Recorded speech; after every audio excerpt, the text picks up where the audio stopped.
Nous allons voir un nouveau tutoriel sur jean-pierre-villade.com sur EBP.Vente Pro 2020 sur les informations société. Alors c'est un tutoriel vraiment très important, ça équivaut donc aux propriétés du dossier et on va activer ou désactiver certaines options qui vont conditionner ensuite donc l'utilisation du logiciel. Pour cela, on va ici dans le menu paramètres. Et vous avez ici, vous voyez, un Open Guide où on va cliquer ici sur Information Société.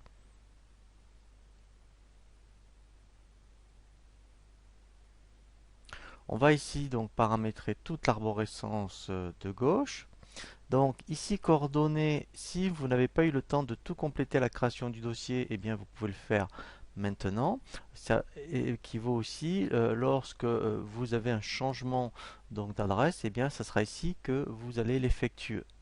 Ensuite, on a les informations administratives. Donc là, c'est tout ce qui concernera le juridique. Information de TVA, donc pareil à la création, si vous n'avez pas eu le temps de l'indiquer, il faudra indiquer votre numéro de TVA Intracom. Et ici, si vous êtes sur les débits, encaissement ou mixte, donc là, je vous invite à reconsulter le tutoriel sur la création du dossier qui vous explique les différents ici modes de calcul. L'insertion du logo. Donc ça, je vous invite à le faire dès à présent, puisque lorsque, en fait, ici, on fait importer et qu'on va chercher après le logo, vous voyez directement depuis votre ordinateur, dès que l'on va imprimer des documents de vente, alors je parle surtout pour le back-office, et bien ici, donc, il va l'imprimer. Ensuite, ici, bien, vous allez renseigner les coordonnées de votre cabinet d'expertise comptable. Et dans Contact, et bien ici vous allez mettre vraiment donc les coordonnées de votre expert comptable et éventuellement le collaborateur qui gère votre dossier. Les fonctionnalités disponibles, donc ça on va y revenir puisque ensuite on va activer notamment les multidevises et gamme. Donc après il faut bien vérifier quand vous souscrivez à l'offre pro, et bien si vous avez l'option gamme, puisque je pense que c'est un module complémentaire auquel il faut souscrire. Ensuite, donc paramétrage, donc là c'est les informations par défaut pour les décimales. Les options comptables, donc ça c'est très important. Donc là, effectivement, si vous avez EBP Compta ici, eh bien, il faut laisser ce chemin d'accès puisqu'il va aller le chercher tout seul. Ensuite ici, donc si vous gérez les nomenclatures, on reverra cette notion. Et bien comptablement, ici vous dites est-ce que moi je prends le compte comptable que j'ai mis dans la nomenclature ou je prends les comptes comptables que j'ai mis dans chaque composant, aussi bien donc pour les ventes et les achats. Ensuite, qui est très important, donc moi je l'ai modifié ici, c'est pour donc l'encours maximum autorisé quand vous ferez donc des écarts de règlement, puisque BP est capable de faire les écarts tout seul par rapport au niveau comptable. Donc moi j'ai mis 1 euro, donc, puisque comptablement en fait c'est le seuil autorisé. Ensuite ici vous normalement par défaut vous avez 15, donc là je l'ai déjà préparamétré. Ici les longueurs des comptes hors tiers, eh bien je vous invite à mettre 6, c'est pour les comptes de la classe 6 et 7. Donc comptablement, non, on n'a pas plus. Et compléter à droite par des zéros. Donc ici, compte client fournisseur, je vous invite à laisser 15. Et là, hors tiers, alors j'ai mis 7. Alors, si vous avez BP Compta, il faut mettre 7 parce que sur BP Compta, les comptes de TVA sont à 7. Si vous mettez 6, eh bien vous serez coincé. Il va vous rejeter le fichier puisque la longueur ne sera pas bonne. Et bien sûr, si vous n'avez pas BP Compta, un autre logiciel de comptabilité et que dans votre logiciel ici, c'est 6, eh bien vous mettrez 6. Et ici, longueur des comptes auxiliaires, ce n'est que pour en fait ceux qui ont EBP Compta et qui ont activé donc Compta auxiliaire, donc pour les clients fournisseurs, dans ce cas-là vous laissez à 15. Ensuite, et bien là, on va construire dans tiers ici. Voilà, donc par défaut, c'est racine plus code. Moi, je vous invite à mettre plutôt racine plus non tiers, puisqu'au moins il mettra 411 du pont, par exemple. Pareil pour les clients douteux, non tiers. Pareil pour les fournisseurs. Et voilà, ici, vous voyez, donc moi je l'avais activé, gestion des comptes auxiliaires, puisque dans les nouvelles versions de BP Compta, il y a cette option et il vaut mieux l'activer. Et donc ensuite, eh bien effectivement, si vous avez la gestion des comptes auxiliaires, eh bien vous mettrez racine plus non tiers pour les clients et pareil pour les fournisseurs. Ensuite, vous avez le libellé des écritures. Donc là, ici, c'est pour le transfert en comptabilité, pour que vous ayez donc ici un libellé détaillé. Donc pour savoir à quoi correspondent les accolades, vous faites F1 Et ici, eh bien, vous pouvez avoir, donc, vous voyez, vous pouvez rajouter une accolade, admettons, accolade 4. Comme ça, vous aurez le nom du client. Et si là, vous mettez accolade 4 pour achat, vous aurez le nom du fournisseur. Comme ça, vous aurez un transfert, donc comptable, où au niveau du libellé, vous aurez vraiment quelque chose de détaillé. Donc ensuite, eh bien, vous avez ici pareil pour les stocks. Donc là, c'est vraiment pour l'écriture de variation de stock. Et ici, journaux et comptes divers, eh bien, c'est vraiment pour les journaux par défaut. Donc si vous avez, vous, mettons lui de BP, un autre code pour le journal de trésorerie, vous l'affecterez donc ici. Ensuite, donc, on a tout ce qui va concerner la partie numérotation. Donc, au niveau des ventes, ça va être tout ce qui va concerner vos numéros. Vous voyez ici des documents de vente, hein, donc pour les numéros de facture notamment. Alors, si vous êtes en création, laissez vraiment donc ce numéro par défaut. Sinon, eh bien, effectivement, si vous avez déjà une intériorité, que vous avez déjà donc bien sûr incrémenté vos numéros, vous mettrez le dernier numéro ici utilisé pour les factures de vente, les avoirs, les factures d'acompte.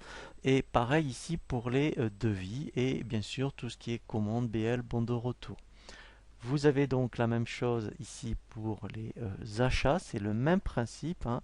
Donc il faudra faire la même chose. Pareil pour les stocks, donc là c'est plutôt interne. Alors là vous pouvez à la rigueur laisser EBP incrémenter lui-même les bons d'entrée, bons de sortie, les inventaires et autres. Alors là par contre c'est très important, c'est vraiment pour la codification des codes articles, des clients. Donc si pour vous c'est pas important, laissez compteur et lui dans le code il mettra R1, R2, R3. Et si par contre pour vous c'est vraiment important d'avoir la main sur les codes, et bien ici vous mettrez manuel et vous aurez vraiment donc la main sur les codes. Nous avons ensuite au niveau des articles, alors ça c'est très important. Moi ici je l'ai changé, hein, puisqu'il y avait 20% par exemple, j'ai mis 0. Pourquoi? Parce qu'effectivement, là, à chaque fois que vous allez créer un article, si vous laissez les pourcentages qu'il y avait par défaut, il va vous calculer des pourcentages de marge qui ne sont pas nécessairement donc les vôtres. Donc moi j'ai tout mis à 0. Donc là il faut bien laisser, hein, bien sûr donc gérer les contrôles au niveau des stocks. Et ensuite, donc tarifs et promotions. Donc ça, en fait, c'est vraiment des priorités sur la tarification pour les clients et fournisseurs. Alors, si vous avez une carte de fidélité, lui par exemple, c'est ce qu'il va voir en priorité. Après, il va voir si vous avez des remises dans la fiche client, famille client, voilà. Alors, et il va détecter toutes ces remises et il va les appliquer les unes à la suite des autres. Donc, si vous, par exemple, vous avez une priorité, vous dire, ah ben non, après la carte de fidélité, je veux plutôt qu'il aille voir les catégories tarifaires, vous le changerez. Hein, voilà, donc ça, alors après, bien sûr, hein, c'est pas obligé d'avoir toutes ces possibilités de remise, hein. Donc voilà, lui il va vérifier s'il y a quelque chose à chaque fois dans toutes ces priorités. Ensuite, on a vraiment la partie front office là d'un point de vente. Alors, on le verra vraiment en détail lorsqu'on abordera la partie front office. Ensuite, ici au niveau document options générales, donc là il n'y a vraiment rien de particulier. Et ensuite, on aborde là vraiment les options générales au niveau de document de vente. Donc là, pareil, c'est vraiment des messages de confort et de contrôle. Donc là, en fait, on n'a pas raison de toucher. On verra après, effectivement, s'il y a vraiment, après, vous voyez, des options vraiment particulières. Mais là, c'est vraiment plutôt en fonction de votre activité. Si vous privilégiez, par exemple, le commercial collaborateur en fiche client, si vous êtes en facturation TTC, si, par exemple, vous faites que du particulier. Alors, on verra quand même l'éco-contribution. Donc on reviendra ici pour voir les différents cas au niveau éco-contribution. Ensuite, eh bien, alors ce qui est important, c'est les devis. Donc là, vous avez des statuts de devis que vous pouvez personnaliser. C'est intéressant pour faire des statistiques au niveau des devis. Et ensuite, ici, voilà, vous avez la durée de validité des devis que vous pouvez changer. Et là, alors moi, je le laisse à 0. Parce que si vous mettez un pourcentage ici, à chaque fois que vous allez accepter un devis en commande, il va vous générer une facture d'acompte. Et ce qui n'est pas nécessairement le cas. On verra donc comment gérer ponctuellement les factures d'acompte. Ensuite, vous avez des statuts pour les bons de livraison et bons de retour. Donc ça peut être intéressant. En plus, si vous le cochez ici, ça s'affiche directement sur les documents. Vous avez, alors ça c'est important, les mentions légales des devis. Donc c'est ici bien, que vous pouvez rajouter tout ce que vous souhaitez qui vous est propre au niveau des devis. Il le mettra en pied de page. Et vous avez ici la même chose pour les factures. Et enfin, ici, eh bien, effectivement, on verra comment gérer donc les encours clients. Donc là, on verra vraiment un tutoriel spécifique. On a ensuite exactement la même chose, vous voyez, au niveau des documents d'achat. C'est vraiment le même principe. Pareil, on a des statuts au niveau donc des demandes de prix, hein, c'est donc comme les devis, c'est le même principe. Ensuite, même principe pour les bons de réception et bons de retour. Et pareil, ici, on a vraiment la gestion des encours fournisseurs. Ça peut être intéressant, hein. Comme ça permet de contrôler par rapport à l'encours que vous avez chez le fournisseur et de le contrôler en interne. Donc là, on verra un tutoriel spécifique à cet effet. Et ensuite, pareil au niveau des documents de stock, eh bien, alors ça c'est intéressant, vous avez des statuts pour les inventaires pour justifier donc les écarts. Et vous avez le même principe ici pour gérer les bons de sortie. Ensuite, eh bien, au niveau des règlements ici, alors là vous avez ici donc pour créer votre banque principale. Donc moi je l'avais déjà fait. Donc ici vous cliquez sur la flèche et vous faites ajouter. Donc moi comme je l'avais déjà fait, je vais faire modifier. Vous mettez le code de votre banque, donc moi j'ai mis BNP par exemple. Comptabilité, alors là, moi j'ai laissé BP si vous avez BP Compta, hein. C'est le code du journal pour banque principale, mais sinon vous mettez le code du journal qui vous est propre dans votre logiciel de comptabilité et le compte 512 correspondant. Et ici vous pouvez mettre donc les coordonnées bancaires, hein, puisqu'on verra donc les fichiers CEPA. Et après, eh bien ici, vous avez vraiment la gestion des relances. Alors, ici, normalement, vous avez 5 par défaut. Moi, je l'ai augmenté, hein, j'ai mis 15 pour les relance 1, relance 2, relance 3. Et ici, j'ai mis le taux de pénalité de 1,5, puisqu'après, vous verrez, il est capable vraiment de gérer eh bien, les courriers de pénalité de retard de paiement. Ensuite, eh bien, vous avez donc une gestion de planning. Donc ici, dans l'option générale, c'est vraiment le planning de la société, l'horaire donc de l'entreprise. Mais après, vous verrez, on va créer donc des commerciaux, des collaborateurs. Donc au niveau collaborateurs, si on est en revendeur informatique, on a un magasin, mais on fait de la formation ou mettons des installations, de la maintenance, eh bien vous aurez des techniciens.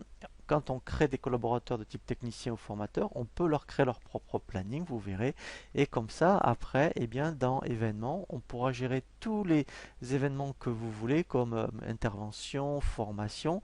Et après, ici, vous voyez, on peut facturer vraiment les événements. Donc ça, on le verra en détail. Et on peut aussi rajouter des libellés spécifiques dans les plannings. Comme ça, dès qu'on consulte le planning, on peut dire, ah oui, tiens, formation, maintenance, installation. Ensuite, vous avez ici les variables de paye. Donc ça, c'est particulier pour ceux qui ont BP Pay, puisqu'on verra qu'après, effectivement, eh bien, dans les événements et les plannings, on peut aussi faire rajouter des lignes de temps et transférer des variables de paye dans EBP Pay. Et on verra aussi tout ce qui concerne les multidépôts. Et enfin, donc là, on arrive vraiment à des choses qui sont standards, qu'on n'a pas de raison de modifier par défaut. La seule chose qu'ici il faut toucher, c'est dans paramètres, si vous avez un logiciel de messagerie qui vous est propre, eh bien il faudra ici vraiment indiquer le serveur SMTP. Voilà, et quand on arrive ici, eh bien après on fait OK, et après normalement dans les informations société on n'a pas de raison d'y revenir, sauf si effectivement il y a une modification dans les coordonnées de la société par exemple, ou tout ce qui concerne les informations juridiques.